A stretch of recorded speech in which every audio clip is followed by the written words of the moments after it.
Hello, it is World Wide Web, Wednesday, September 28th, 2022. Steve Sipress here, and I'm about to share with you some key data and my insights and my suggestions on what to do about this key data from the 2022 e-commerce consumer survey conducted by research firm Dynasta, just out a few days ago.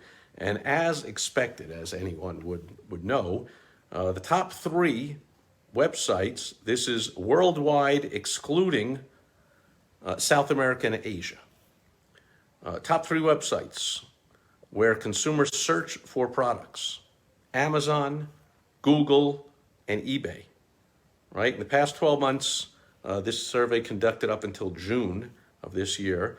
Over the past 12 months, 89% of people said they've researched products on Amazon, 82% have researched on Google, and 52% on eBay, followed way behind by 27% said they researched products on Facebook, 24% on Instagram, and those stats exclude Australia. The rest of these include Australia. So these were people 18 to 65, and they were talking about their habits for both online search or browsing or research and online buying. Two different things, very important for you to incorporate everything in your advertising, marketing, and sales systems to understand the difference between people when they're browsing or shopping and when they're looking to buy. For instance, my beautiful wife Michelle constantly scrolling through her phone, just looking around from site to site with no, as they would say, no buyer intention. She's not shopping, she's not looking to buy, she's just looking around, looking at the latest fashions, this or that. Sometimes she's just looking at stuff she might want to get for the house, but she's not buying it right now. She's just kind of looking at the latest styles, fashions, all that kind of stuff. So two completely different experiences for shoppers: the research browsing phase as opposed to the I have intention to buy right now or very soon phase. Make sense? So here's some more data from this 2022 e-commerce consumer survey. Again, should go without saying, but inflation, rising costs, having huge effect on consumer purchasing decisions. And in both cases, when they are just doing online research before or when they are during, in the midst of an in-store shopping experience. So even an offline shopping experience in a store, I think it's called, the term for it, there must be other terms, but the most common term I hear is called showrooming. People go into a retail store with no intention to buy from that store, but they're shopping in that store, they're showrooming. They're using the showroom, they're using the retail store as a showroom. When they see something they might want to buy, they take out their phone, they go right on to Amazon, eBay, wherever they're looking to buy, and they almost undoubtedly are going to get a better price, and they can wait a couple of days for it. And so they're using your retail store for showrooming. If that's happening, as always, get with someone who knows how to overcome that. You can go to helpfromsteve.com and I'll help you overcome it on a quick call. Can't get into all the details, but I'll point you in the right direction. Now, here's an interesting couple of things. In the UK, year over year, for the month ending in June of this year, because of tremendous inflation in the UK, online retail sales fell nearly 10% year over year, 9.9%.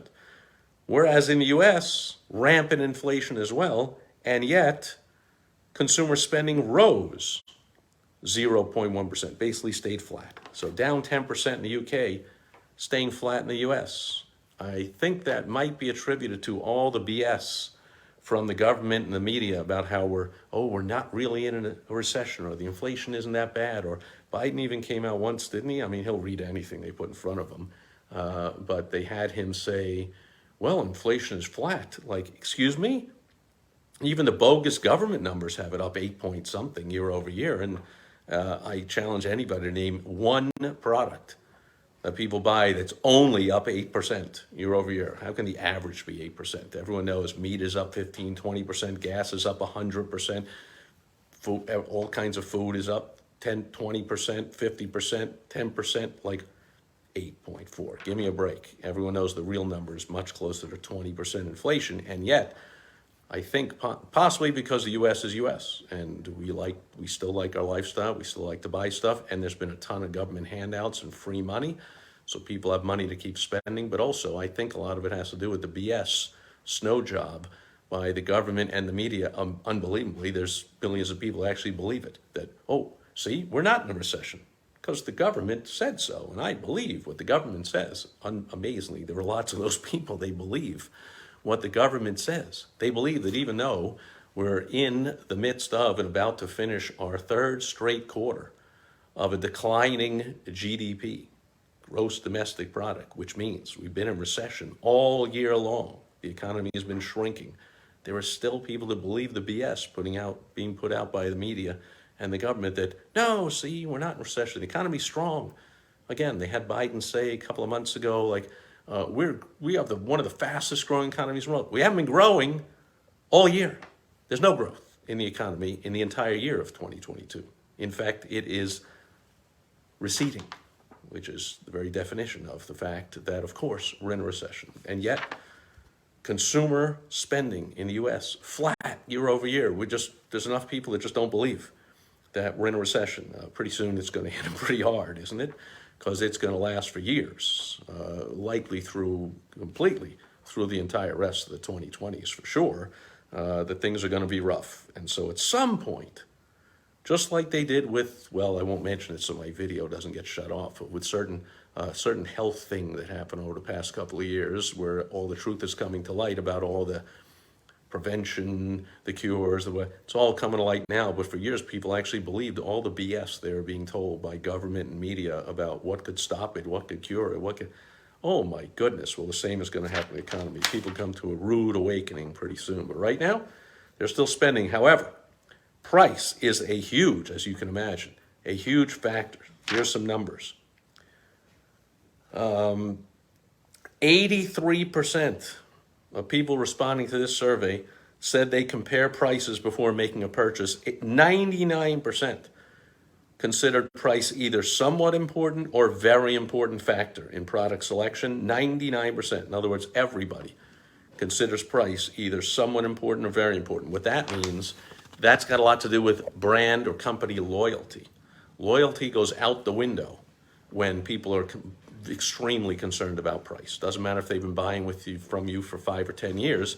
Somebody's got very similar or the same thing for less. Sorry, Mr. Whoever, business owner I've been shopping with for years, I love you. I'll come back in a couple of years, but right now times are tough, blah, blah, blah, hoo-hoo-pa, price is it. So be aware of that. 61% said their reason for researching products online before or when they're showrooming, when they're shopping in a store, quote, often involves checking prices. 61% said they often check prices. 99% said it's either somewhat or very important. And 83% said before they buy anything, they're comparing, they're looking to see if they can get a better price. Keep that in mind in your advertising, your marketing, and your sales systems. Be aware. Another stat. 89% of consumers browse items on marketplaces online or retail sites without direct attention to purchase something. As I said earlier, my beautiful wife Michelle is definitely one of those 89%.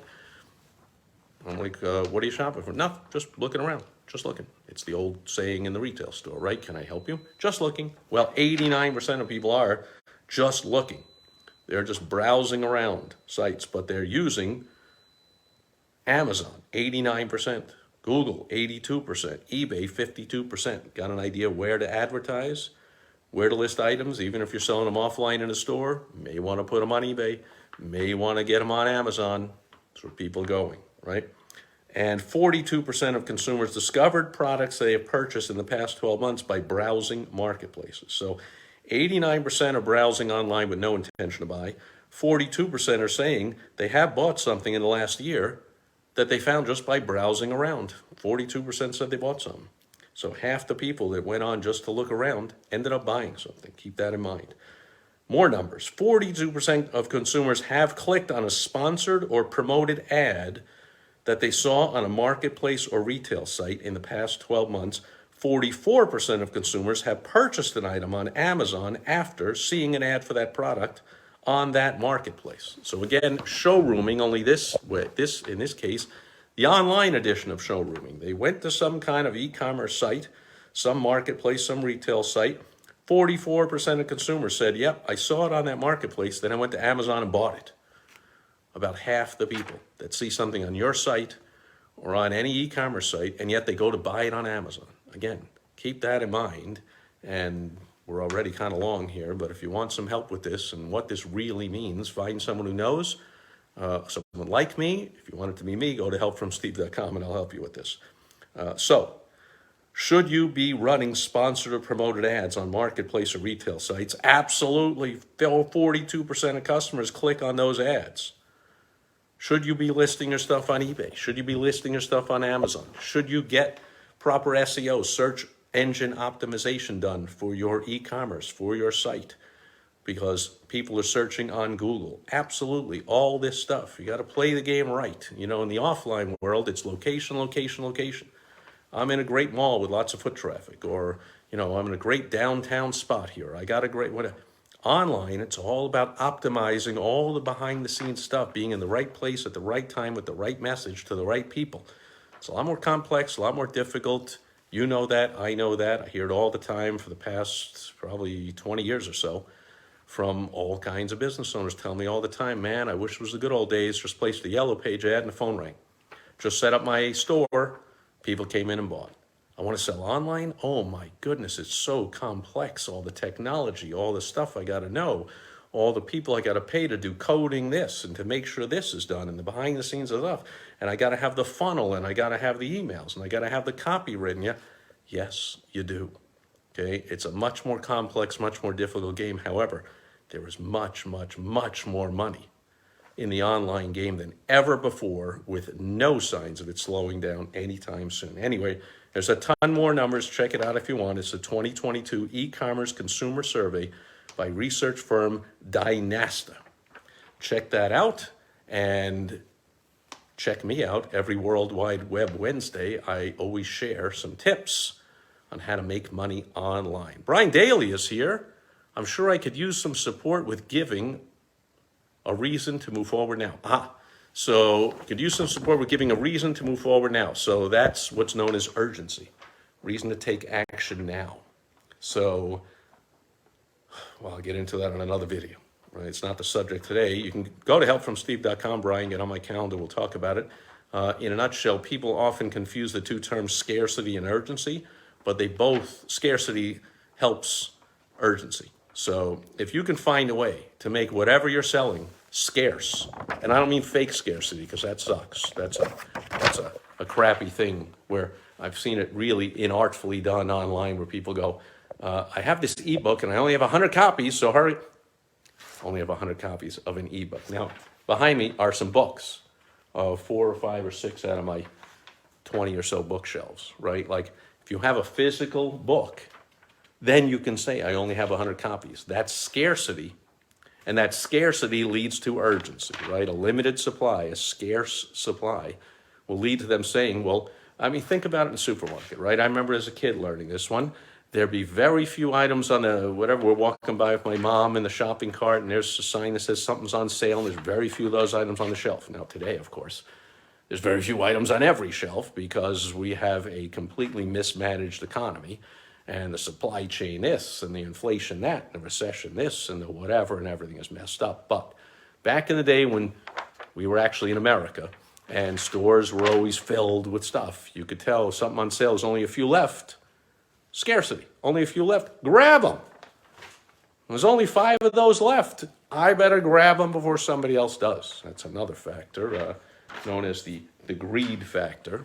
Like, I want something, so someone else doesn't get it. So we're getting real complex here and into the weeds, but we're talking about scarcity. When something is scarce, it leads to urgency. That is, by the way, just to give you another anecdote, that's our strategy in our household when my beautiful wife Michelle goes to Costco. You know, I remember when she would come home from Costco, and if you shop in Costco, probably same in Sam's Club or any of these discount warehouses, they have all the same stuff on all their pallets and all their big, you know, all their fixtures, all their big shelves. But they have the seasonal stuff up in the front of the store. That's always changing. So right now, they're probably getting in Christmas stuff. It'll be in the front of the store, somewhere in the middle of the store, all the Christmas stuff, and it'll be gone real soon. Well, any of that stuff is not regular stuff. Comes in once and it's gone. And I can tell you one story. My beautiful wife, Michelle, came home one day on a Saturday from shopping at Costco and said, I saw this great clock that I think would look great over the fireplace. What do you think? I'm like, what do you mean, what do I think? First of all, it's up to you, whatever you want to do. Second of all, well, I don't know. I mean, you're describing it. I'm not really sure. I can't really tell until, I was like, honey, here's the thing. Costco has and almost all stores, but certainly Costco has an amazing return policy. Everyone's a member. They're not going to mistreat a member. They're going to let you bring back anything, and they give your money back. So, but I was like, hadn't even had that. I'm just like, you know what? Go back tomorrow. That's it. They have a liberal return policy. Go back tomorrow and get it, and I'll put it up over the mantle here, over the fireplace. Then we'll look at it, and if we want to keep, we keep it. If not, we bring it back, right? So what do you think happened? She went back the next day on Sunday. Gone. They were all gone. That's when we started the Sipress household Costco strategy of shopping. I said, honey, anytime you see that seasonal stuff up in the front of the store, and this goes for any store, not just Costco, any seasonal stuff or any scarce stuff that's only there, that's it. Once it's gone, it's gone. There's no reorders. It's not a regular item. You just buy it. Just buy it. If you don't like it, you return it. But if you just think about it and want to come home and look at the fireplace and think about it and measure it and then go back, it could be gone.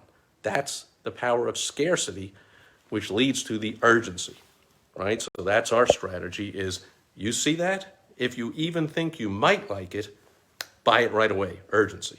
And that's done because of the scarcity, or you might never see it again. So as you can tell, I can go on and on and on. I've run entire seminars on urgency and getting urgency into your marketing and your advertising, your sales strategy. So Brian, hop onto my calendar at helpfromsteve.com or anybody else. We'll go into it a little more detail, or find somebody else that'll help you out. I'm not the only one in the world that's an expert on this stuff. And of course, thanks for being here today.